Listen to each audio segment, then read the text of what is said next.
কাফনের কাফন পেঁচাইতে আছে আল্লাহ আল্লাহ, কাফনের কাফন পেঁচাইয়া আল্লাহ মুর্দা কাঠের উপরে যখন রাখে, মৃত্যু ব্যক্তি তখন নিজের ভাষায় চিল্লায় আর কয়, ও আমার ভাই, ও আমার ছেলে। আস্তে আস্তে একটু নাড়া দিও, আমার গায়ে হাল্লো ব্যথা। আল্লাহ আল্লাহ আল্লাহ, পায়ের বাঁধে বোঝা গেল লম্বা লম্বা কদম নাই, চিনার বাঁধে বোঝা গেল লড়াচড়ার শক্তি নাই, মাথার বাঁধে বোঝা গেল কথা বলার শক্তি নাই। বাবারে এই যে কাফনের কাফন পরাইয়া এইবার তোমারে আমারে আল্লাহ এই যে জানাজা পড়তে নিয়ে যাইতে আছে, একটু খেয়াল করো, তোমার বাড়ির দিকে একটু দৃশ্য দাও, ওই যে ঘর থেকে বাইর করিয়া দিয়া আল্লাহ আল্লাহ আল্লাহ এইবার জানাজার দিকে নিয়ে রওনা দিচ্ছে, ওই যে মাঠের ভিতরে আল্লাহ আল্লাহ যখন নিয়ে রওনা দেয় তখন কেমন দৃশ্য হয়, ছেলে কান্দে, মেয়ে কান্দে, আত্মীয় স্বজনেরা কান্দে, স্ত্রী কান্দতে কান্দতে বেহুশ হয়ে যায়, কবরের দিকে নিয়ে রওনা দেয়। আল্লাহ আল্লাহ আল্লাহ আল্লাহ, ও ভাইয়া খেয়াল করো, এইবার জানাজা পড়তে দাঁড়াইছে, আত্মীয় স্বজনরা দাঁড়াইছে, পাড়াবর্তী বেশি সবাই জানাজা পড়তে দাঁড়াইয়া গেছে।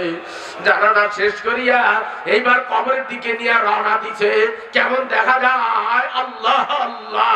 আমার আল্লাহ পাক রব্বুল আলামিন ওই সময় ডাক দিয়া বলে, এ ফেরেশতারা একটু জাহান্নামের নমুনা দেখাইয়া তারপরে কবরে আন, আমার এই বান্দাদের আমি বহু রহমত খাওয়াইছি, আমার নিয়ামত খাইয়ে লইয়া জাহান্নাম কামাই করছে, একটু জাহান্নামের নমুনা না দেখাইয়া ওরে কবরে আনিস না। জাহান্নামী যারা হবে আল্লাহ তাদের সম্মুখে জাহান্নামের আগুন তখন ভাসিয়া উঠবে, দেখতে পাবে চোখের সম্মুখে জাহান্নামের আগুন ধাউ ধাউ করে জ্বলতে আছে, আল্লাহ আল্লাহ 99টা সাপ কিলবিল কিলবিল করতে আছে, আল্লাহ ওই দিকেই তারে নিয়ে যায়, তখন সে নিজের ভাষায় চিল্লায় আর কয়, ও আমার ভাই, ও আমার ছেলে, আমার ওই সাপের ভিতরে দিও না, ওই আগুনের ভিতরে আমার দিও না।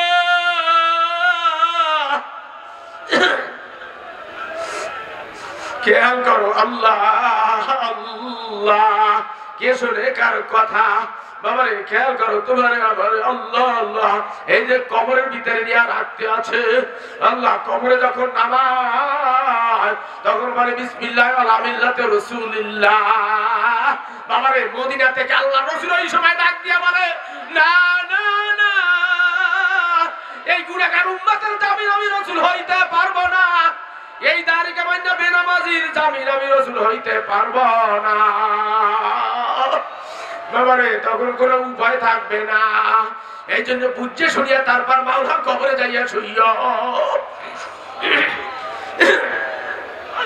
বুঝে শুনিয়া তারপর গুনাহ করিও।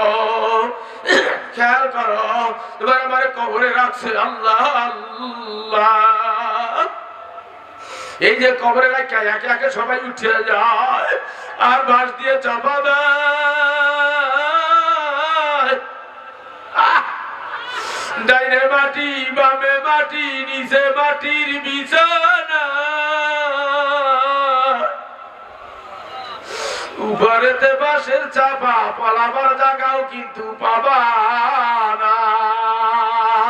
খেয়াল করো আল্লাহ বাদে কোনো মাবুদ নাই, আল্লাহ বাদে কোনো বন্ধু নাই, আল্লাহ বাদে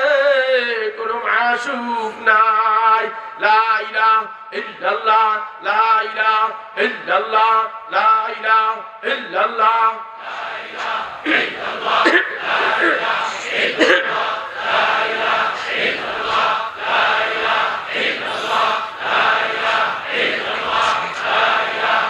ইলাহা ইল্লাল্লাহ লা ইলাহা ইল্লাল্লাহ লা ইলাহা ইল্লাল্লাহ লা ইলাহা ইল্লাল্লাহ লা ইলাহা ইল্লাল্লাহ লা ইলাহা ইল্লাল্লাহ লা ইলাহা ইল্লাল্লাহ লা ইলাহা ইল্লাল্লাহ